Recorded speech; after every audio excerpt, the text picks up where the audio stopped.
Quickly now, Virginia, Michigan, Final Four. This is in San Antonio, Texas. Oh, boy.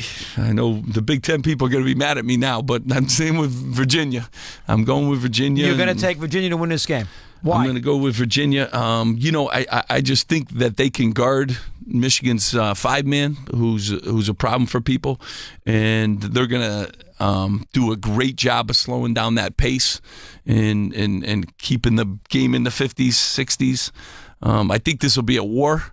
But I think Virginia has a lot of answers, and again, they're playing with tremendous confidence. All right, Virginia in the championship game, either Michigan State or Purdue. Who are you taking in that game? I mean, I like Purdue. Only played once in the regular season. Yeah. Purdue lost in Michigan State. You're right, and I've been a big Purdue guy all the way through, and I think seniors at this time of the year, they got great backcourt. Who's got more talent, Michigan State, Purdue? Boy, I think Michigan State is deeper, so I think their bench is a little bit better. I think Michigan State's talent, I think the veteran part of Purdue's got more veterans. I'm just going with Purdue. I have a little gut on that, and I think Purdue's just a little bit more veteran. So 1 seed and a 2 seed in Pikiell's championship game on that Monday night. There you go, and Purdue wins it all. Really? So write it down.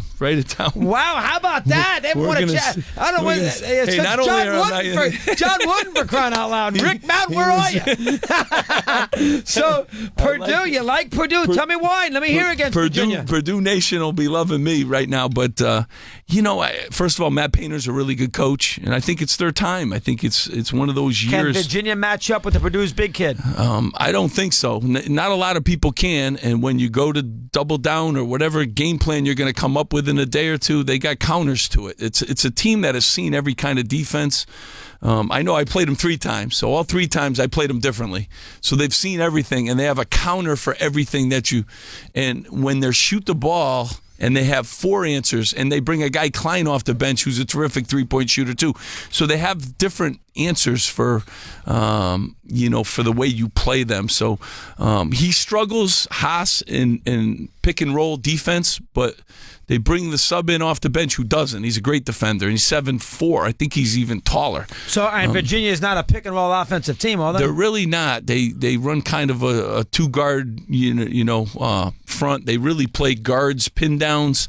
So Virginia plays a little bit differently, and they're not a pick and roll kind of team. So Purdue to win the whole thing. I'm going with Purdue. And this is legit now. I know Big Ten, but you think this team has definitely got the case. This is not a dark horse. Listen, I've seen a lot of teams, and we played Florida State, and we played Seton Hall, and obviously I've seen a lot of teams. This guy's scouted every team in the country. They're watching other teams play and everything else. And I'm watching them play against other really good teams, and Purdue is good. Purdue is good, and they got all the tools. I don't see many weaknesses. Villanova, I don't see many weaknesses either, although I think you could throw the ball in. Like Isaac Haas is a problem for teams. Does the Purdue-Nova winner win a championship? You know what? I do think so. I think that will be as championship game as there could be in that round. Steve, you did a great job. It's nice to see you again. It's awesome. I appreciate you having me on. You guys are great. You did me the favor, not the other way around. I appreciate it. Knock them dead. Get some players. We will do that at Rutgers. Go find Magic Johnson. We're looking. Let's see you tomorrow at 3 o'clock. Come on, Mad Dog Unleashed.